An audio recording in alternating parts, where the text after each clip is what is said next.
Hello guys, welcome back to my YouTube channel. And आज की video में हम पढ़ने वाले हैं अमेलगमेशन ऑफ कंपनीज़।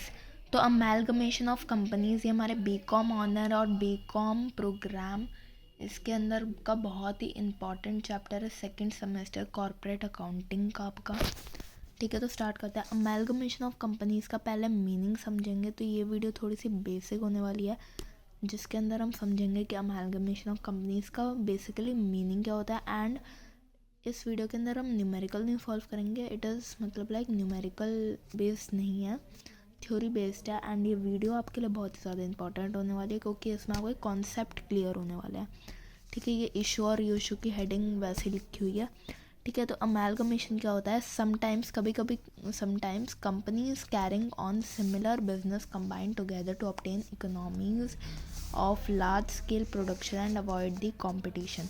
कभी कभी क्या होता है, कंपनी जो कि सेम बिजनेस कर रही हैं, जैसे कोई फूड इंडस्ट्री के अंदर है और एक और कंपनी भी है, वो भी फूड से रिलेटेड ही काम कर रही है, तो वो क्या होता है, साथ में आ जाते हैं। क्योंकि अगर वो साथ में आ जाएंगे तो वो क्या करेंगे, बल्क में रॉ मटेरियल खरीदेंगे तो उन्हें सस्ता पड़ेगा। तो economies of large scale production लेने के लिए और अवॉइड करने के लिए कंपटीशन, क्योंकि अगर वो दोनों अलग अलग होंगे तो वो एक दूसरे को जैसे टक्कर देने में रहेंगे। लेकिन अगर वो दोनों एक हो जाएंगे तो फिर उसके बाद वो एक दूसरे को जैसे compete नहीं करेंगे एक दूसरे के साथ, तो कंपटीशन अवॉइड होएगा।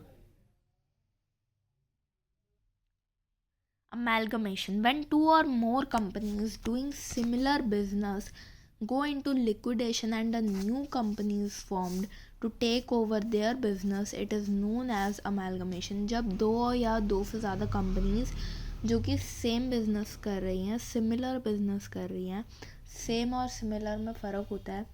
सिमिलर मतलब कि बिल्कुल सेम नहीं, थोड़ा थोड़ा सेम, और सेम मतलब कि बिल्कुल कॉन्ग्रुएंट, बिल्कुल मतलब आपने मैथ्स में पढ़ा होगा कॉन्ग्रुएंट या फिर सिमिलर। तो सिमिलर क्या होता था कि दोनों क्या है, ट्रायंगल हैं, और दोनों का जो रेशियो होता है वो जैसे इक्वल, मतलब रेशियो जो होता है वो इक्वल होता है। बट जो कॉन्ग्रुएंट होता है वो बिल्कुल ओवरलैप कर लेती है। जैसे for example, if a new company C limited, लेकिन ये कॉन्ग्रुएंट और सिमिलर वाला कॉन्सेप्ट आपके लिए इतना इंपॉर्टेंट नहीं, वो तो मैंने वैसे ही यहाँ पर सिमिलर लिखा था इसलिए बता दिया। सिमिलर मतलब आप ये मत समझिएगा कि बिल्कुल सेम, सिमिलर मतलब सेम से मतलब इतना सेम नहीं। ठीक है, तो आप सिमिलर लिख के आना पेपर में। ठीक है, तो फॉर एग्जांपल अगर एक न्यू कंपनी सी लिमिटेड बन गई, कैसे बनी कि ए और बी लिमिटेड आपस में मिल गई और एक नई कंपनी बनी सी लिमिटेड। ठीक है, तो इसमें किसी भी कंपनी ने किसी को टेक ओवर नहीं किया, दोनों की दोनों मिल गई एंड वो बन गई सी लिमिटेड। एक क्या होता है कि वो एक्वायर कर लेते हैं, कि मतलब जैसे एक कंपनी का अस्तित्व पूरा ख़त्म हो जाता है, एंड जैसे ए और बी, ए वाली ने टेक ओवर कर लिया बी को तो ए ही रह जाती है। ऐसा नहीं हुआ यहाँ पे, ए और बी मिल के एक सी कंपनी बनी है, तो वो एक अलग बात है, उसको हम कहते हैं अमेलगमेशन। एब्जॉर्प्शन क्या होता है? नो न्यू कंपनी फॉर्म, कोई भी न्यू कंपनी फॉर्म नहीं हुई है। अंडर एब्जॉर्प्शन वी, ये कब होता है कि जब एक एग्जिस्टिंग कंपनी परचेज कर लेती है दूसरी एग्जिस्टिंग कंपनी को, उसको कहते हैं एब्जॉर्प्शन, कि उसने उसको एब्जॉर्ब कर लिया। तो उसके बाद नई जो कंपनी होती है उसी के नाम से फिर आगे कंपनी जैसे जानी जाती है।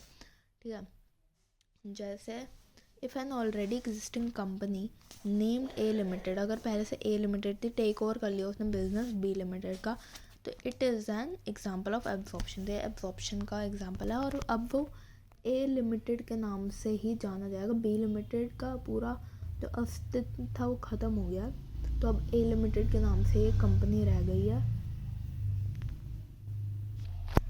जनरली द एब्जॉर्बिंग या फिर जो परचेजिंग कंपनी होती है वो एक बड़ी कंपनी होती है।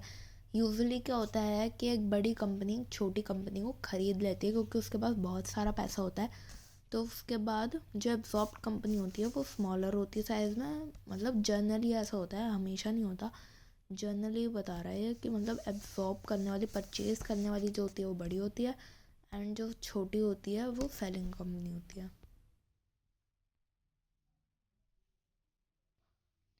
सो गाइस, हमने इस वीडियो में बेसिक डिस्कस किया कि अमेलगमेशन क्या होता है, और एब्जॉर्प्शन क्या होता है। नेक्स्ट हमारा टॉपिक है objectives of amalgamation and absorption. And next हमारा टॉपिक है फिर रिकन्स्ट्रक्शन का, कि to attain all the other advantage of company. ये तो उसमें हो गया ऑब्जेक्टिव में, फिर यहाँ से हमारा रिकन्स्ट्रक्शन शुरू होगा। एंड फिर 2 टाइप्स की रिकन्स्ट्रक्शन होती है, एक्सटर्नल इंटरनल, एंड ये सब हम नेक्स्ट वीडियो में पढ़ने वाले हैं। सो अभी वीडियो जिससे ज़्यादा लंबी ना हो एंड आपको जैसे बोरिंग ना लगे, इसलिए मैं इसी पे एंड कर रही हूँ। नेक्स्ट वीडियो में पढ़ेंगे। Okay, so bye guys, and if you like, and अगर आपको समझ आया कुछ भी इस वीडियो से तो please like share comment and subscribe कर दीजिएगा। सो बाय गाइस।